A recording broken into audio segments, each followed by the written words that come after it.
konstitusi yang saya pahami karena saya sudah terlibat 6 tahun, itu ketika berdebat soal penyelesaian perkara, jadi ketika mau memutus itu, hakim konstitusi itu kami memutus di lantai 15,5. Hakim-hakim ini tidak jujur, tidak punya rasa malu. Pelanggaran sudah nyata-nyata terlihat, tapi dikatakan tidak ada. Berarti ada tidak jujur, tidak punya rasa malu.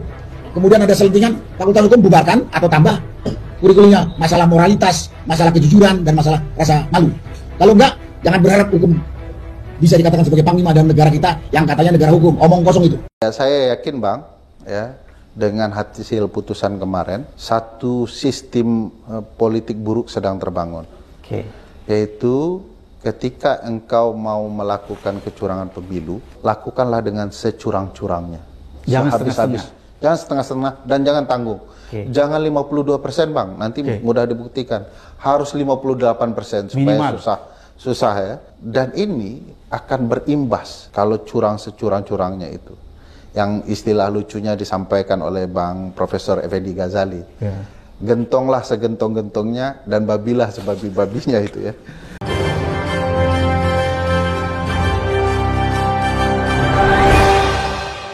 Assalamualaikum warahmatullahi wabarakatuh. Jadi hasil keputusan Mahkamah Konstitusi kemarin kita sudah menyaksikan dengan memutuskan menolak seluruh gugatan dari paslon 01 maupun paslon 03. Nah, beredar di sosial media yaitu video Hakim Saldi Isra di mana dia membocorkan cara hakim memutuskan perkara. Soal memutus perkara, apakah saya itu berdasarkan kepada keadilan, kepastian atau kemanfaatan? Ini kan 3 tujuan hukum menurut siapa namanya? Gustav Radberg ya. Jadi 3 tujuan hukum katanya. Saya perlu buat ceritakan sedikit. Hakim konstitusi yang saya pahami karena saya sudah terlibat 6 tahun, itu ketika berdebat soal penyelesaian perkara, jadi ketika mau memutus itu, hakim konstitusi itu kami memutus di lantai 15,5. Mahkamah Konstitusi itu lantainya cuma 15. Tapi ada lantai kecil satu di lantai 15 itu, naik sedikit, kita sebut lantai 15,5. Disitulah perdebatan itu berlangsung. Jadi kalau ini orang berkelakar di Maduranya, kenapa pilih yang paling tinggi? Karena itu yang paling dekat dengan Tuhan katanya. Dia bilang Tuhan itu di atas sana gitu. Nah, ketika perdebatan itu berlangsung, nggak ada kami bilang, saya ini penganut paham realisme. Saya ini adalah hakim menggunakan cara pandang tekstual. Nggak ada kita berdebat itu. Nah, penilaian itu, Mas Ramadan, muncul dari orang yang mengamati putusan. Jadi, saya tidak mau mengatakan apakah saya mengedepankan memberikan penilaian. Tapi kita berdebat. Dan kita tahu bahwa Hakim Saldi Isra bagian dari 3 dissenting opinion di saat memutuskan perkara sengketa Pilpres kemarin. Tetapi juga tidak bisa banyak yang diharapkan dari Hakim MK tersebut. Bahkan netizen menilai ya, Hakim MK yang tadinya mulia sekarang menjadi penuh dengan kehinaan. Mereka menutup mata tentang fakta-fakta kecurangan, apalagi tentang pelanggaran seperti keputusan 90 yaitu untuk meloloskan Gibran menjadi cawapresnya Prabowo. Dan kita mempertanyakan dengan integritas Hakim MK sekarang. Jadi benar kata Rocky Gerung, sepertinya keputusan MK sengketa Pilpres ini menolak seluruh gugatan paslon 01 dan paslon 02 sudah didesain dari awal, termasuk dissenting opinion 3 hakim tersebut. Saya yakin Bang, ya, dengan hasil putusan kemarin, satu sistem politik buruk sedang terbangun. Yaitu ketika engkau mau melakukan kecurangan pemilu, lakukanlah dengan securang-curangnya. Jangan habis-habis. Jangan setengah-setengah dan jangan tanggung. Jangan 52% Bang, nanti mudah dibuktikan. Harus 58% supaya susah ya. Dan ini akan berimbas kalau curang securang-curangnya itu. Yang istilah lucunya disampaikan oleh Bang Profesor Effendi Ghazali. Gentonglah segentong-gentongnya dan babilah sebabi-babinya itu ya. Dalam curang pemilu. Dan itu akan berimbas ke pilkada. Pilkada lakukanlah dengan curang securang-curangnya. Sehingga kemudian orang akan sulit mendalilkan. Karena MK malas ngitung-ngitung membuktikan yang panjang-panjang itu. Ya benar banget kata Ferry Amsari ya, curanglah securang-curangnya. Sekarang ya percuma, fakta kecurangan sudah terlihat di depan mata. Tetapi alasan hakim mengatakan dalil dan bukti saksi tidak cukup ya.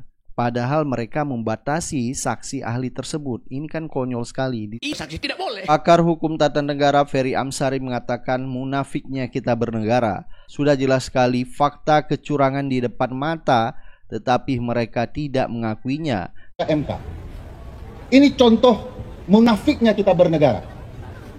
Setelah Paman Usman dihukum tapi tidak diberhentikan, terjadilah komposisi hakim 8 orang memimpin majelis sidang. Ini kalau mereka taat dengan konsep putusan 90, ada 4 orang yang menolak, maka setengah jumlah hakim sudah menolak. Konsekuensinya akan ada 4 hakim yang lain, gitu ya. Nah kalau masing-masing bertahan 50% gitu ya, perkara nggak tuntas-tuntas tuh Bang. Lalu kita mengatakan nanti ditanya, memang kondisi politik kan hakim konstitusi seperti itu. Nggak begitu ceritanya. MK yang membuat kerusakan ini. Ada orang yang melanggar, yaitu ketua MK, dia tidak diberhentikan sehingga dia tidak bisa sidang. Lalu kita dapat majelis 8 orang yang kalau nanti mereka 4-4, kacau lah ceritanya. Siapa yang perkaranya? MK. Kenapa nggak dipecat saja orang punya masalah? Nah sekarang tiba-tiba ada usulan yang baru. Juru bicara MK mengatakan bahwa sanksi itu hanya untuk, kalau untuk pileg ya, untuk PSI. Padahal bukan tidak mungkin sang paman benci sama Bang Masinton. Perkara PDIP bisa jadi masalah sama dia. Nah sekarang cuma PSI yang dilarang. Jadi kecurangan-kecurangan baru bermunculan dan kita diam. Jadi MK tanggal 22 ya, bagi saya akan membangun harapan palsu soal ketatanegaraan. Kita berupaya mengikhlaskan dengan ikhlas saja lah, mudah-mudahan akan lebih baik, nggak bisa. Apa yang dilakukan hakim MK yang menarik misalnya, dari peristiwa beberapa hari yang lalu, pemanggilan para menteri. Saya mau cerita apakah ini akan berlangsung baik.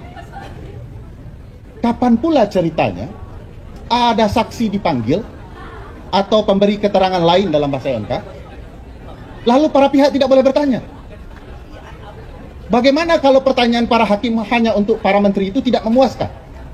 Kok pihak cuma disuruh nonton? Kenapa tidak disuruh pulang saja? Atau juga tidak bertanya? Kalau mau tahu apa yang ditanya hakim, streaming dong. Untuk apa kuasa hukum presiden dari Bang Masinton gaya-gayaan di ruangan itu? Kalau tidak boleh bertanya. Saya yang terbayang kalau kuasa hukum 01 dan 03 boleh bertanya, salah satu pertanyaannya begini. Pak Erlangga, Bapak ngapain bagi-bagi sembako? Bagi-bagi bansos. Kan bukan tugas Bapak. Baik menurut Undang-Undang Kementerian Negara maupun Undang-Undang Kesejahteraan Sosial. Bahwa Menko tidak boleh melakukan tugas teknis. Menurut Undang-Undang Kesejahteraan ini tanggung jawab Menteri Urusan Sosial. Kok ada Erlangga Hartanto? Pertanyaan berikutnya, kalau Pak Erlangga bisa dipanggil, kenapa Pak Zulhas tidak?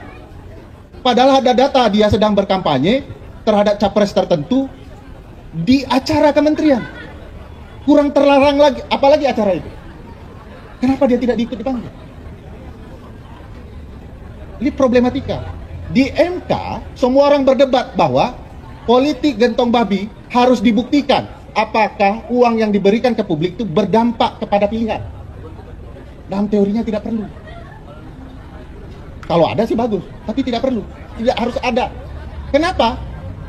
Karena dalam politik kecurangan gentong babi, yang perlu dibuktikan adalah apakah ada politik ya, kebijakan atau tindakan yang mengubah alur insentif dana bagi publik untuk kepentingan pemilu. Kapan kita tahu untuk kepentingan pemilu? Ya dana itu dibagi saat pemilu mau datang.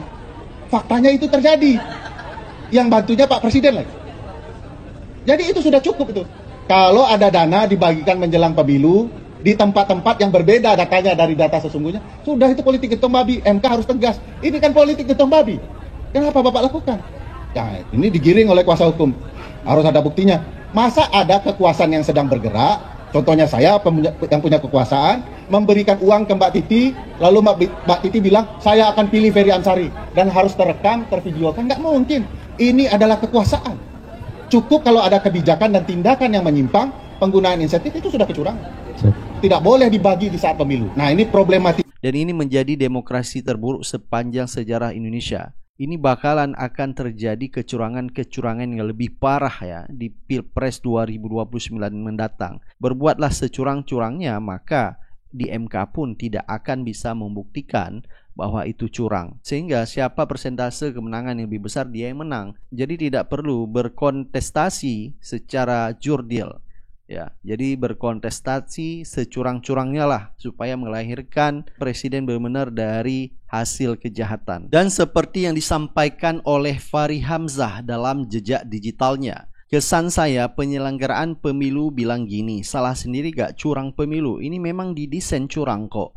Silahkan curang sebesar-besarnya dan kecurangan yang tidak bisa dibuktikan akan menjadi kemenangan yang sah selama gugatan tidak mengurangi angka curang, maka sia-sia saja. Nah, pakar hukum Universitas Gadjah Mada membongkar fakta di balik putusan Mahkamah Konstitusi, yaitu Zainul Arifin Mokhtar, membongkar tentang fakta di balik putusan Mahkamah Konstitusi.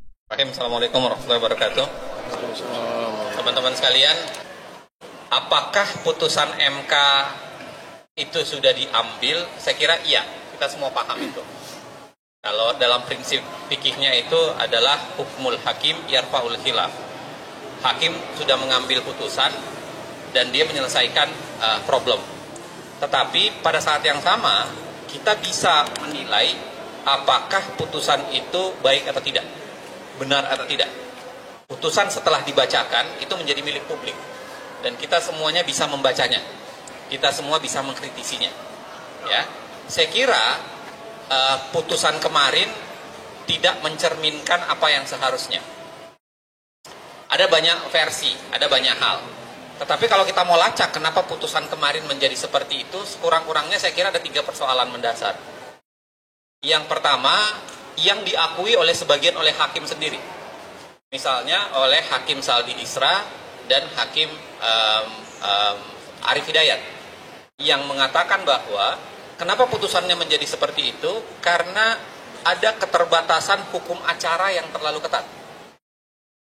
Hukum acara yang memang hanya 14 hari, pembuktian hanya 1 hari, dibatasi jumlah orang yang bisa bersaksi dan menjadi ahli, dan itu menjadi ribet.